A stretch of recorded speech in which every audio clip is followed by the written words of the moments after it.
Okay, good morning everyone. Today I'm going to talk to you about Snapper, which is hopefully a wave energy device of the future. So basically there's a huge market potential for marine energy.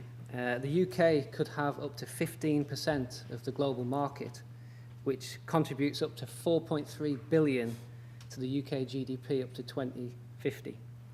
So my name's Paul Mckeever. I'm the Research and Development Manager at NAREC, the UK's National Renewable Energy Centre, and I'm also the Project Coordinator for the Snapper project. NAREC's all about working with industry and academia to advance offshore renewable technologies. So what about wave energy and the challenge? Well, in simple terms, wave energy converter devices are currently too expensive. They're dealing with energy harvesting with large forces and low velocities, and that compromises efficiency, and many of the devices are quite large and bulky, such as the ones shown in the images here. Many of the devices also use linear generator technology, and this is where I introduce you to Snapper, which is a new and improved linear generator device, and hopefully you'll agree it's a unique investment opportunity. So basically what Snapper is trying to do is trying to improve efficiency by amplifying velocity. And it does this with a novel use of simple magnets and springs, which also helps us to have a positive impact on the size and weight of the machine. So in simple terms, instead of having a slow-moving continuous power output, what Snapper does is it splits that into a number of short bursts of high velocity with periods of rest in between. And that allows us to produce the same total power over the same overall time period, but much more efficiently. It's actually a similar technique to switch mode converters that are used in electronic power supplies.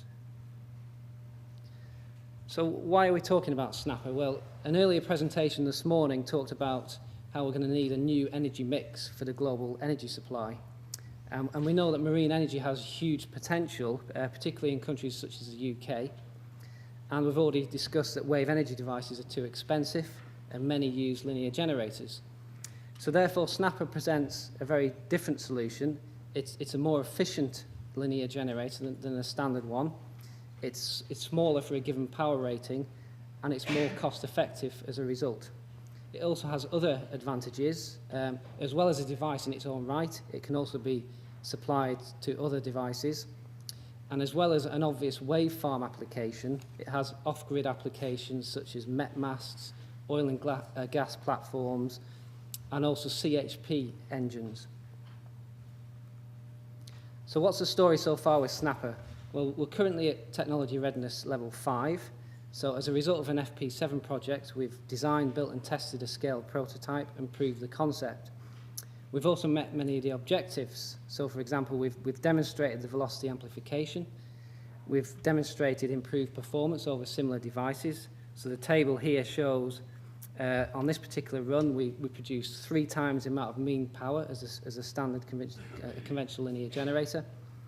We've also won awards with the technology, and it's also patented. So what about the opportunity? Well, what we need to do next is we need to build a 50 kilowatt pre-commercial prototype.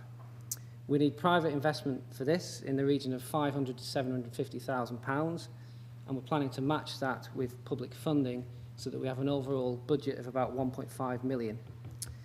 For this, we intend to give away equity in the region of 35%, and obviously the 50 kilowatt device would be a relatively short-term development which we'd look to commercialise in 2015.